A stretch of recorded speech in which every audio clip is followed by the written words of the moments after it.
आज तुम्ही सुजय विखेंसोबत आहात. मागच्या वेळेस तुम्ही विरोधात लढलात, पण यावेळेस असं काय घडलं तुम्ही सोबत? निश्चित अजितदादांनी गेल्या काही महिन्यापूर्वीच मला समन्वयक म्हणून काही बैठकांकरता सूचना दिलेल्या होत्या आणि आता गेल्या 8 दिवसापूर्वी देखील माझ्यावरती या दक्षिण लोकसभा मतदारसंघाचं समन्वयक म्हणून जबाबदारी दिली आहे आणि विशेषतः या नगर शहर मतदारसंघामध्ये मी गेल्या काही वर्षापासून काम करतो आहे. त्यामुळे एक चांगला जनसंपर्क आणि लोकांमध्ये विकासात्मक भूमिका आणि फक्त भूमिकाच नाही तर तिथं विकासात्मक क्रिया देखील आपल्याला पाहायला मिळते.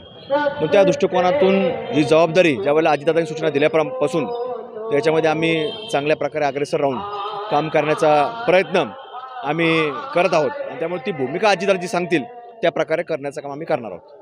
तुमचेच एक सहकारी तुतारीच्या प्रयत्नात आहे. कसं पाहता? नाही, त्यांची अजूनपर्यंत कुठली भूमिका जाहीर झालेली नाही. त्या दिवशी भूमिका जाहीर होण्याची त्याच्यावरती आम्ही तुमचे जे काय प्रश्न असतील त्याच्यावरती आम्ही उत्तर दिलं जाईल. तर आज तर चर्चा आहे मार्केटमध्ये. चर्चा आता अनेक वेळेला अनेक लोकांच्या होत असतात आणि राजकारण हे चर्चेचं माहेरघर आहे. त्यामुळं वेगवेगळ्या चर्चा रोज होत असतात. त्यामुळे चर्चेला तथ्य नाही. जोपर्यंत जो मनुष्य त्या बाबतीमध्ये जो काही भूमिका असेल खुलासा असेल तो करत नाही तोपर्यंत त्याच्यावर बोलणं उचित नाही. ते महाविकास आघाडीच्या बैठकीला उपस्थित होते. नाही, ते अनेक वेळेला अजितदादांना खासगीमध्ये भेटतात जाऊन बोलतात. मग आज त्याच्यावरती आपण प्रतिक्रिया देणं काही उचित राहणार नाही.